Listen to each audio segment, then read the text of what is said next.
और मुफ्ती जी आए यहाँ पर आज। मुफ्ती साहब, मुफ्ती रूहुल अमीन शिराजी जी। मुफ्ती जी क्या हाल है आपका? मुफ्ती साहब म्यूट पे हैं आप। जी बहुत अच्छा है। मैं आपके क्या जी हाल है? बिल्कुल मैं ठीक। बांग्लादेश से बिल्कुल है। ठीक। कहाँ से हैं आप मुफ्ती जी? बांग्लादेश से है। जी आप कहाँ से? बंगाल से?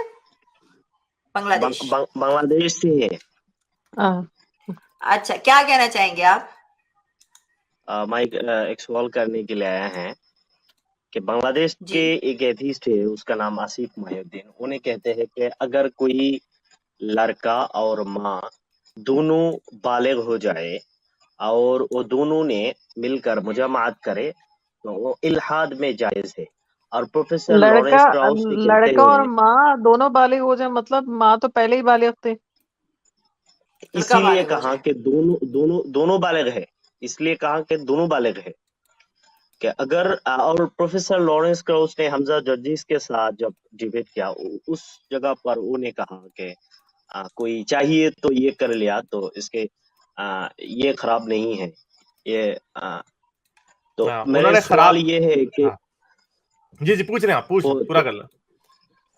है तो बांग्लादेश के जो एथिस्ट है वो ने डायरेक्ट कहा है, उन्हें डायरेक्टली कहा है अगर चाहिए तो कर लिया तो इससे कोई नहीं है। तो इल्हाद इस पर क्या कहते हैं कि ये जायज है या नहीं? अच्छा, जायज, पहली बात ये है कि इल्हाद में हर जो चीज, ये म्यूट कर दें जिसका भी शोर आ रहा है पीछे से। अच्छा, पहली बात ये, इल्हाद की कोई किताब नहीं है, और इसीलिए लॉरेंस क्राउच की और हमारी ओपिनियन में फर्क हो सकता, क्योंकि इसमें वही चीज की जाती है जिसकी रैशनैलिटी हो, जिसकी कोई वजह हो, वजूहात के ऊपर होता है, सबूत के ऊपर, जिसको इस्तदलाल उर्दू में बोलते हैं। रीजनिंग की बेस पे होता है। अगर कोई भी चीज हो, फलसफी जो होते हैं उसको रीजनिंग के तौर पे देखते हैं, उसको देखते हैं कि लॉजिकल कंसिस्टेंसी उसके अंदर है कि नहीं।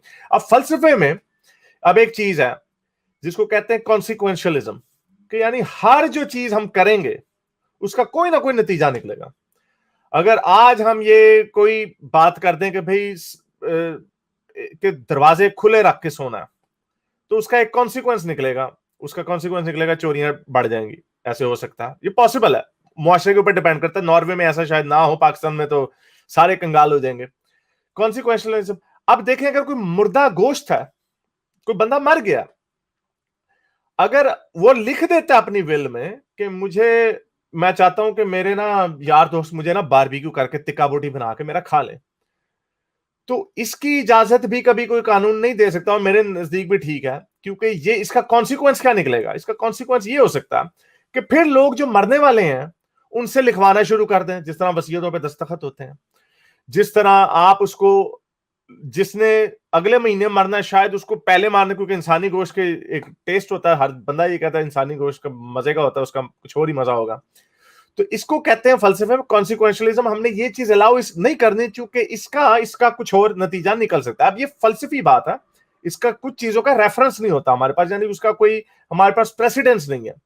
इसीलिए उसी तरह जब ये बात आप करते हैं कि बहन भाई और माँ बाप, बेटा और माँ और बाप और बेटी और ये लोग ये काम करना शुरू कर दें, तो इल्हाद क्या इसको कहता है? अब इल्हाद में इसके ऊपर डिफरेंट लोग डिफरेंट बातें करते हैं। लॉरेंस क्राउच ने ये बात कही थी कि हाँ भाई ठीक है, वो आपस में करते हैं, उनकी करने दो, अगर वो बालिग हैं उनसे तुम्हें क्या।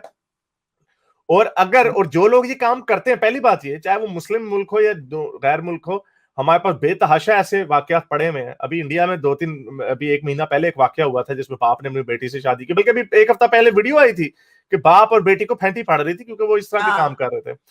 बात इसमें ये नहीं कह रहे इस्लाम ये कह रहा है या वो कह रहा है, मैं आपको ये कह रहा हूं कि जो लोग ये काम कर लेते हैं वो फिर भी ये काम कर लेते हैं। जिस तरह इस्लाम में चोरी जायज नहीं है, लेकिन चोरी फिर भी लोग कर लेते हैं।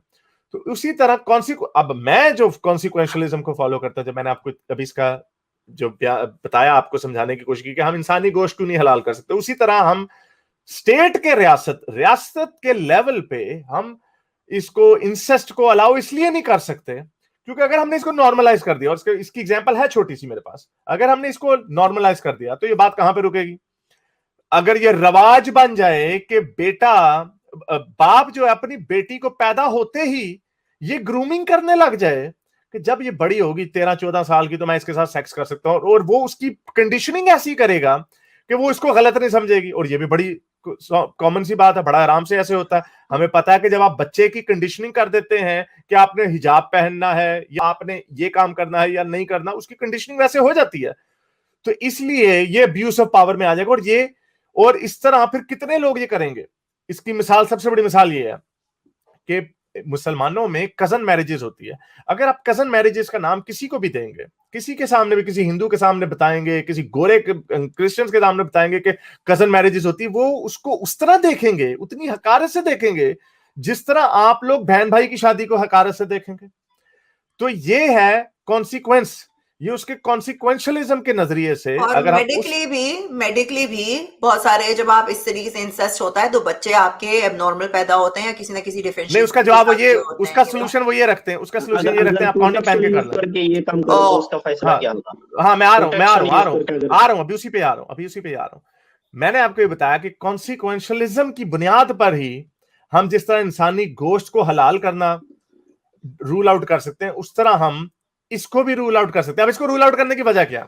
अब अगर आप कोई कहे कि भाई आपने कॉन्डम पहन के कर लिया तो क्या बात है, पहली बात जो है, जो पावर डायनेमिक्स मैंने आपको बताई है, वो पावर डायनेमिक्स बदल जाती है। बाप अपनी बेटी को ग्रूम करने लग जाएगा, माँ जो अपने बेटे को ग्रूम करने लग जाएगी। ये तो इसलिए बाप और बेटी और माँ और बेटे का तो बड़ा सिंपल है, इसको रूल आउट, इसको बाहर फेंकना। अब आ जाता है बहन भाई में क्या मसला है। बहन भाई ऊपर नीचे की उम्र के हैं तो उसमें तो पावर डायनेमिक्स नहीं है, दोनों इकट्ठे जवान हो रहे हैं और दोनों इकट्ठे, उनको एक दूसरे से कुछ इस तरह का प्यार हो गया। अब उसमें भी वही बात है, एक तो मेडिकल आर्गुमेंट है कि बच्चे जो हैं वो खराब हो जाएंगे पैदा, और कॉन्सिक्वेंशलिज्म की नजर में अगर कितने बच्चे होंगे तो क्या होगा। आप उसका जवाब देंगे भी नहीं, वो अगर प्रोटेक्शन यूज कर ली तो फिर क्या। ये सिर्फ बहन भाई पे आ रही, बाप बेटे पे नहीं आ रही, वो तो बड़ा आसानी से रूल आउट हो गया। अब इसमें ये है कि अगर आप इसको भी अगर कोई प्राइवेटली अगर करता है स्टेट, तो कुछ नहीं कर सकेगी, इसको अलाउ नहीं कर सकेगी। और उसकी वजह क्या है कि क्यों अलाउ ना करे, उसकी वजह भी यही है कि अगर आपने ये अलाउ कर दिया, जिस तरह कजन मैरिजेस में आपने अलाउ किया हुआ है, और ब्रिटेन में जो कुछ बीमारियां, अभी स्टैट्स अगर मान लीजिए, अगर आप उसको गूगल फटाफट कर लें, ब्रिटेन में इंसेस्ट की पाकिस्तानियों की क्या बीमारियां निकल रही हैं जो सिर्फ कजन मैरिजेस की वजह से निकल रही हैं, वो अभी दिखा देंगे आपको। तो उस बेस पे क्या गारंटी है कि अगर हमने इसको नॉर्मलाइज कर दिया कि बहन भाई आपस में डिंग डोंग कर सकते हैं सिर्फ कॉन्डम के साथ, 10 साल बाद क्या गारंटी है कि लोग ये नहीं कहेंगे भाई हम अपनी मर्जी से बच्चे पैदा करना चाहते हैं, ये हमारा हक है बच्चा पैदा करना। तो ये फिर कॉन्सिक्वेंशलिज्म के फलसफे से आप इसको ओवर रूल कर सकते हैं कि ये जो स्लिपरी स्लोप है, ये कहीं ना कहीं जाके आगे अगर इसको नॉर्मलाइज नहीं किया जा सकता, उसकी वजह टैबू, नेचुरल टैबू। अब आप ये कह सकते हैं कि भाई एथियज्म में अगर किसी ने अपने पखाने को पका के खाना है, अगर एथियज्म में अपने पखाने को किसी ने पका के खाना है तो क्या इसमें बुराई है? अगर किसी ने खुदकुशी करनी है तो क्या इसमें बुराई है? वो चीजें इसलिए नहीं अलाउ की जा सकती क्योंकि उनका कॉन्सिक्वेंस निकल सकता है, जो कि सोसाइटी के लिए जो हमने सोशल कॉन्ट्रैक्ट बनाया हुआ है उसके हिसाब से अलाउ नहीं हो सकता। अगर मैंने खुदकुशी करनी है, मुझे क्यों होती है कोई मुझे स्टेट रोकने वाली? मेरी जिंदगी में जो मर्जी करो, ऊपर से छलांग मार दो, लेकिन स्टेट इस चीज की इजाजत नहीं दे सकती, बिकॉज इससे इसके ये नतीजे निकलते हैं। ये आप इसमें देख लें, ये जो बच्चों की, आप इसके ऊपर बाद में भी सर्च कर सकते हैं। The baby is paying the price of cultural tradition. It's estimated that more than half of Pakistani heritage couples in Britain are in cousin marriages. Now, community leaders are confronting the troubling medical risks, right? SUV rate. सूरीड। हाँ, तो इसका मैं कहने का मकसद ये था कि बर्तानिया में, इन मुल्कों में कजनों के दरमियान शादी करने का रवाज नहीं था, तो इस वजह से ये बचे हुए थे। अब मुसलमान फैमिलियां आई और अब ये एनएचएस के ऊपर उनके ऊपर बोझ पड़ रहा है, उनके सिस्टम के ऊपर। उस वजह से ये इसको रोक भी नहीं सकते अब, क्योंकि ये तो नेचुरल टैबू तो नहीं है, मुसलमानों में तो नेचुरल टैबू नहीं है। तो इसलिए बहन भाई के जो नेचुरल टैबू जो सारे कल्चर्स में है, उसीलिए उसको हम एक स्टेप आगे जाके नहीं कह सकते, क्योंकि ये मसले कल को दोबारा आएंगे आपके सामने। लेकिन अगर कोई जाती तौर पे अगर कोई करता, तो ना उसका आपको मुझे पता होगा, जो कोई कर रहा है इस वक्त, पता नहीं कितने बहन भाई लगे हुए होंगे, पाकिस्तान में लगे होंगे, इंडिया में लगे होंगे। जैसे भी आपको बताया, बाप और बेटी की इंडिया में वो निकली है, मुसलमान थी वो बाप और बेटी, तो वो जो काम छुप के को कर रहा है, उसका ना आपको पता ना मुझे पता, वो तो हो रहा है ऑलरेडी। लेकिन एज अ रियासत हम इसकी इजाजत इस वजह से नहीं दे सकते। जी, एक सवाल है क्विकली मुफ्ती साहब से। मुफ्ती साहब ये बताइए कि हजरत आदम और हव्वा से नस्ल कैसे बढ़ी थी? मेरे सवाल नहीं खत्म हुआ है, आप दूसरे बरकाऊ। अच्छा, आप जल्दी से कर लीजिए क्योंकि और भी बहुत सारे जी लोग जी, बैठे हैं, उनको लेकिन भी आप मौका क्या देना है। क्विकली आपका मैं सवाल सबसे लंबा हो पहले ये जाएगा, नहीं कहना आप चाहता हूँ क्विकली कि मैंने इस्लाम आप के बारे में बात करने नहीं आया। प्लीज मेरे बात सुनो, मैंने इस्लाम के बारे में बात करने नहीं आया, मैं एथीजियम के बारे में बात करने आया है। तो सबसे पहले ये वो भाई ने जो कहते हैं कि इसका जो नतीजा होता है कि हमारे मुल्क में अगर ये जारी हो जाए तो देखा जाएगा कि वो कंडोम को छोड़कर मुजमा करे और जो बच्चा होगा वो नुकसान की तरह होगा। तो इस पर हमारे जो सवाल है, अगर कोई हाइपोथेसिस, मेरे ये सवाल है कि अगर कोई जगह पर ये हो जाए कि 100 आदमी और उसके माँ के साथ प्रोटेक्शन यूज करके मुजमात करे और उसमें ये कभी नहीं हुआ कि उसमें वो कंडोम छोड़कर ये काम ना करे, तो इस पर क्या फैसला होगा आपके पास? जाती तौर पे अगर पकड़ा जाएगा तो उसको सजा, उसको कोई जुर्माना हो या जेल तो नहीं होगी, मैं जेल का तो नहीं कहूंगा, कोई जुर्माना वगैरह डलेगा। इसी तरह का यूरोप में, मेरे ख्याल स्पेन में इस तरह का कानून है कि अगर कोई छुप के करता है तो वो इसे करता है, उसका हमारे से कोई ताल्लुक नहीं है। किसी के नुकसान तो भी नहीं हुआ है, अगर वो तो काम नहीं, कर लिया उससे तो इससे मुआशरे भी को नुकसान हो रहा है नहीं ना। हुआ। नहीं, उसका देखिए, एक सेकंड मान लीजिए, एक सेकंड ये बड़ा, मैंने इसका अलहदा से टीनू इसका तराशा निकालना, ये बड़ा इंपॉर्टेंट क्वेश्चन है, इसके ऊपर मैं पहले भी कोशिश कर चुका हूं। आई थिंक दिस टाइम जो मैंने एक्सप्लेनेशन दिया इज मोस्ट इलेबोरेटिव। देखें, उसमें ये है कि जैसे आप इसमें मुआशरे को नुकसान हो रहा है ना, अगर मैं इस वक्त नंगा सड़क में फिरने लग जाऊं, किसी को तकलीफ तो नहीं दे रहा मैं, लेकिन हमने मुआशरे की एक कीमत रखी हुई है कि हमने मुआशरे को किस तरह चलाना है, उसके क्या कॉन्सिक्वेंस, सारे कॉन्सिक्वेंस के ऊपर चलता है। नंगा घूमने से रोकने की वजह यह है कॉन्सिक्वेंशियलिज्म, कि उसका कॉन्सिक्वेंस, नतीजा क्या निकलेगा। ये वो वजूहात हैं जिसकी वजह से यहां पे कानून साजी होती है। और इसी वजह से अगर माँ और बच्चा, अगर कोई बहन भाई, माँ बच्चे का तो मैंने आपको बता दिया, वो तो हम इसलिए कहेंगे कि इन्होंने ग्रूम किया, वो ग्रूमिंग हो सकती है। बहन भाई के ऊपर बात करें, सिर्फ बहन भाई की, भाई भाई की और बहन बहन के ऊपर बात करें, इसके ऊपर हम सिर्फ इसीलिए बात कर सकते हैं क्योंकि उस पर हम ये कहेंगे अगर आप ये कर रहे हैं, अब ये पब्लिक नॉलेज में आ गया है, हम इसको प्रमोट नहीं कर सकते, हम इसको इंटाइस नहीं कर सकते। उसकी वजह मैंने आपको बता दी, ये वजह नहीं कि उन्होंने किसी को नुकसान दिया या उन्होंने बच्चा पैदा किया, उसकी वजह ये है कि हम इसको नॉर्मलाइज नहीं करना चाहते। लोगों को सरेआम फांसी क्यों नहीं दी जाती? इसलिए नहीं दी जाती ताकि हम इसको नॉर्मलाइज, वायलेंस को हम नॉर्मलाइज ना करें। तो नॉर्मलाइज भी नहीं करना, ये भी बड़ी चीज है। अच्छा, जी। चलें। अच्छा, बस एक मुफ्ती सवाल जी, इनसे पूछना था मालिक, एक सवाल एक था। सेकंड मुफ्ती जी, एक सेकंड, वो सवाल पूछने दें उनको। नहीं खत्म हुआ। मुफ्ती साहब बोले जाएंगे तो हमें भी सुन लें। मुफ्ती जी, अच्छा, मुफ्ती जी, आप पहले भी आए आपने थे, 3-4 क्वेश्चंस कर लिए, जरा अब हम भी एक क्वेश्चन मैं कर लेना आपसे आपसे, जरा एक प्लीज। छोटा सा मासूमाना सवाल पूछ रहा हूँ मुफ्ती भाई। हजरत आदम और हजरत हव्वा से नस्ल कैसे बढ़ी थी? हमारा सवाल खत्म नहीं हुआ है। ये क्या बात आपके हुई, सवाल आपका नहीं सवाल नहीं नहीं खत्म हो भाई, गया? आपके सवाल तो खत्म नहीं आपसे होंगे। आपको मैं पूरा शो आपके ऊपर थोड़ी नहीं करना है हुआ, हमने। वो जो बात कर रहा हूँ, मेरा उसके सवाल ऊपर भी ले बहुत से लीजिए, सवाल है मेरा हमारे। सवाल भी ले लीजिए कि हजरत, एक छोटा सा सवाल है, उसका जवाब दे दीजिए। कैसे नस्ल बढ़ी थी हजरत आदम और हजरत हव्वा से, पता है आपको? जी बोले क्या आप। मैं तो इस्लाम के बारे में बात करने नहीं आया है, मैं तो लेकिन मेरी मर्जी ना, मैं आपसे इस्लाम के बारे में बात कर रहा हूँ, आप अपनी तो मर्जी से एक इस चीज हिसाब पूछ से रहे हैं। नहीं, तो फिर इस हिसाब से मुफ्ती जी, हमको भी आपको कोई जरूरी नहीं है कि हम हाँ, आपको जवाब दें। फिर मैंने आपको वाह। जवाब दे दिया, लो, हमने आपको जवाब दे दिया। ना खुद कॉन्सिक्वेंशलिज्म, एक सेकंड ये जवाब लोग तो नहीं हमेशा हुआ, आके ये बोल रहे होते हैं। एक सेकंड सबर ये कीजिए जवाब- आप, एक सेकंड। एक तो आप लोग ना चढ़ाई मत किया करो, जब कोई बोल रहा है ना तो उसको प्लीज सुन लिया करो। ब्ला ब्ला ब्ला ब्ला ब्ला ब्ला, नहीं चुप हो जाइए जरा। अच्छा चले, नीचे बैठे हैं आप, अब सुनिए, मेरे पे चढ़ाई नहीं करना। आप लोग हमेशा आके यहाँ क्यों लिख रहे होते हो कि एथियस्ट हो तो यूं कर रहे हो, एथियस्ट हो। इंसान गंदा, अच्छा और बुरा हो सकता है, जरूरी नहीं है। आप लोगों पे इतने रिलीजियस और इतनी पाबंदियां लगी हुई होती हैं, मगर फिर भी आप अपने बच्चों के साथ सेक्स कर रहे होते हो। ठीक है, इतने रिलीजन ये देखिए, यहाँ पर ये रिलीजियस वाले बंदे देखें, इतने अच्छे सनातनीज देखें, क्या क्या ये सिखा रही है रिलीजन इनको। ये देखिए क्या लिख रहे हैं, ये देखिए ना, ये तो रिलीजियस लोग हैं। तो फायदा क्या है रिलीजन का? आपकी फायदा क्या हो रहा है रिलीजन का कि वो लोग वही हरकतें कर रहे हैं, हालांकि वो लोग हमसे बुरी हरकतें कर रहे हैं। हम जाके ऐसे कमेंट्स नहीं लिखते हैं कहीं पे, मगर ये आपके रिलीजन वाले लिख रहे हैं। तो बात ये नहीं है कि मुल्हिद कर रहे हैं, वो तो अभी आपको पता नहीं होगा कितने लोग कर रहे होंगे। पाकिस्तान में कितने लोग अपने बच्चों के साथ सो रहे हैं या अपने बच्चियों के साथ शादी की हुई है, whatever the case is. You know people are doing it. इसका मतलब ये नहीं कि वो इस वजह से कर रहे हैं क्योंकि वो मुल्हिद बन गए हैं, या ये कि मुल्हिद कोई क्राइम नहीं करेगा atheist. That is not the point. Crime atheist भी करते हैं और क्राइम मुसलमान भी करते हैं, हिंदू भी करते हैं, क्रिश्चियंस भी करते हैं। बंदा सही होना चाहिए या गलत होता है, सही होता है गलत होता है। यू आर इधर गुड और यू आर बैड। आपके मोरल्स आपको डिफाइन करते हैं। आपके सोसाइटी में रह रहे हो, वो सोसाइटी डिफाइन करती है। अगर आप एक सोसाइटी में रह रहे हो, तो जैसे कि पाकिस्तान में कजन मैरिज अलाउड है, वहां कोई बुरा नहीं मानता उसको। यहाँ पर आप करोगे, यहाँ बुरा माना जाता है उस चीज को, राइट। पाकिस्तान में आप जो बिकिनी पहन के नहीं घूम सकते क्योंकि सब कोई ना कोई रेप कर देगा। यहाँ पर आप बिकिनी पहन के घूम सकते हो because it's the culture here. यहाँ पे उस चीज को नॉर्मल समझी जाती है। चले ठीक है, थैंक यू। अब मैं आगे चल रही हूँ क्योंकि बहुत सारे लोग हैं, मुझे फिर जाना भी है।